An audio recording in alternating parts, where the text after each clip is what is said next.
मेरा नाम डॉक्टर शैलेंद्र है। मैं हेड ऑफ द डिपार्टमेंट हूँ liver transplant and HPV surgery Manipal hospital Dwarka में। लिवर एक शरीर का बहुत महत्वपूर्ण हिस्सा है। इसके बहुत सारे फंक्शन होते हैं बॉडी में। सबसे इम्पोर्टेंट होता है ये बॉडी के मेटाबॉलिज्म को रेगुलेट करता है। दूसरे फंक्शन होते हैं प्रोटीन को बनाना, स्टोरेज फंक्शन जैसे एसेंशियल एलिमेंट्स। ट्रांसप्लांट की जरूरत कब पड़ती है?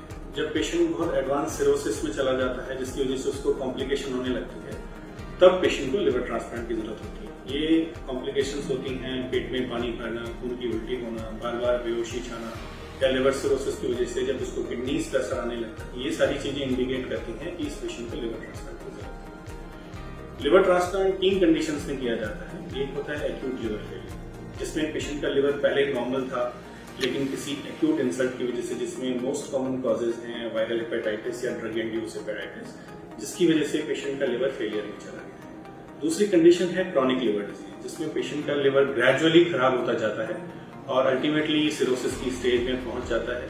इसके मुख्य कारण जो है हेपेटाइटिस बी, सी, अल्कोहलिक लिवर डिजीज या ओबेसिटी।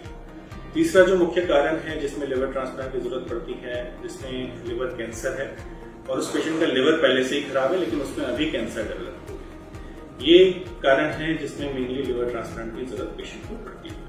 इसलिए लिवर ट्रांसप्लांट 2 तरह से हो सकता है। एक डिसीज डोनर लिवर ट्रांसप्लांट, जिसमें कोई पेशेंट जिसको मोस्ट कॉमनली ट्रॉमा होता है, जिसकी वजह से उसका ब्रेन डेड है लेकिन हार्ट चल रहा है और उसकी फैमिली चाहती है कि मैं उसके ऑर्गन डोनेट करना, जिसे डिसीज डोनर लिवर ट्रांसप्लांट बोलते हैं। दूसरा तरीका होता है जिसमें पेशेंट का फैमिली मेंबर या रिलेटिव जो सेम या मैचिंग ब्लड ग्रुप का है, 18 से 55 साल की एज का है, बहुत ओवरवेट नहीं है और जिसको कोई मेजर कोमॉर्बिडिटीज नहीं है, वो अपने लिवर का पार्ट अपने रिलेटिव को डोनेट कर सकता है। जैसे ही पेशेंट और डोनर हमारे पास आते हैं, हम डोनर और पेशेंट का वर्कअप शुरू करते हैं।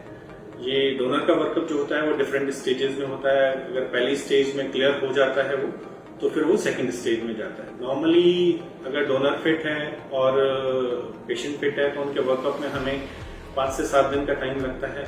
उस वर्कअप के बाद हम उनको कमेटी में पुट करते हैं। कमेटी अगर क्लियर करती है तो फिर हम उनको लिवर ट्रांसप्लांट के लिए लेते हैं। लिवर ट्रांसप्लांट सर्जरी में डोनर और पेशेंट दोनों की सर्जरी साथ साथ होती है।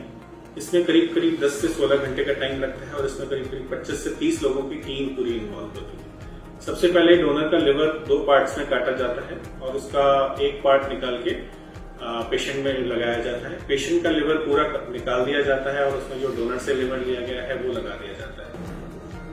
सर्जरी के बाद डोनर और पेशेंट को आईसीयू में शिफ्ट किया जाता है। डोनर 1 दिन आईसीयू में रहता है और पेशेंट को 5 से 6 दिन का टाइम लगता है आईसीयू में। उसके बाद उनको रूम में शिफ्ट कर दिया जाता है। डोनर का डिस्चार्ज 5 से 7 दिन के अंदर हॉस्पिटल से हो जाता है। पेशेंट को 2 से 3 हफ्ते का टाइम।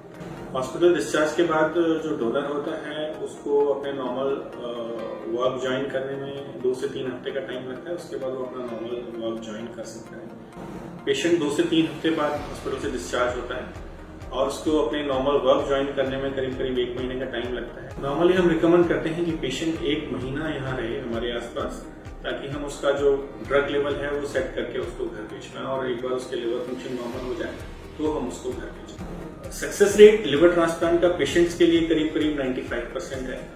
डोनर को बहुत मिनिमम रिस्क होता है क्योंकि हम उसको काफी एक्सटेंसिवली वर्कअप करते हैं डोनर का, तो उसका रिस्क करीब करीब 0.5% के आसपास होता है। पेशेंट को 3 महीने शुरू में थोड़े से टेस्ट बहुत फ्रीक्वेंटली कराने पड़ते हैं, लेकिन ग्रेजुअली 6 महीने बाद उनकी फ्रीक्वेंसी कम होती जाती है।